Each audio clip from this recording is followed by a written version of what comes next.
Brigade প্রথম বুদ্ধদেব ছাড়া brigade এইটাই হলো, কিন্তু জনসমাগম কমেনি।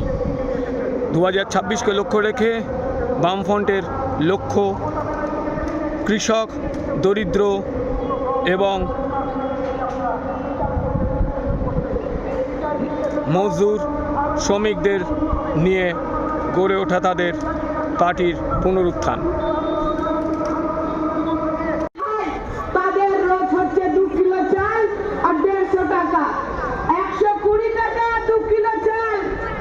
তাই তো আমাদের বামপন্থী যখন সরকার ছিল তখন বলেছিল 100 দিনের কাজটা চালু করতে হবে, যারা ভূমিহীন মানুষ তারা খেতে খায়।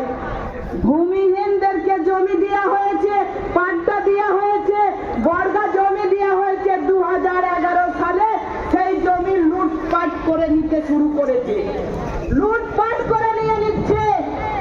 আমরা দেখিয়ে দিয়েছি কিভাবে পুলিশকে তাড়িয়েছি, আমরা সেটা করে দেখিয়েছি। আমরা কিন্তু হারিনি। সবাই বলছে এত ব্রিগেডে লোক জড়ো হয় কিন্তু ভোট বাক্সে জিরো হয়। ভোট বাক্স হচ্ছে আলাদা আর মানুষের কাজে রুটি রুজির লড়াই হচ্ছে আলাদা। মানুষ কিন্তু বুঝিয়ে দেবে, মানুষ কিন্তু তার বক্তব্য রাখছে। আপনারা জানেন জনসম্মুখে মঞ্চেটা আছে, মঞ্চেটা যে বাঁধা হয়েছে কটা পাতা লেগেছে, এই তো সবে ফাটল ধরেছে, এখন কত কি ছাড়বেন? কিন্তু তারপরে বেরিয়ে এসে লাল ঝান্ডাকে মজবুত করেছে। দেশ স্বাধীন হয়েছে, তারপরে আমরা লড়েছি, খাদ্য আন্দোলন হয়েছে।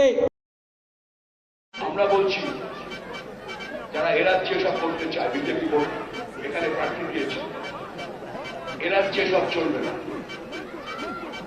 এখানে বামপন্থীরা আছি আমরা, এখানে মন্দির মসজিদ নিয়ে গোলমাল করলে মাথা ভেঙে দেবো আমরা। সবচেয়ে বড় ইস্পাত কারখানার জন্য আপ্রাণ চেষ্টা করেছিলাম, শালবনীতে আনতে পেরেছিলাম 30,000 কোটি টাকার ইনভেস্টমেন্ট। শালবনী এখন অনিশ্চিত হয়ে গেছে।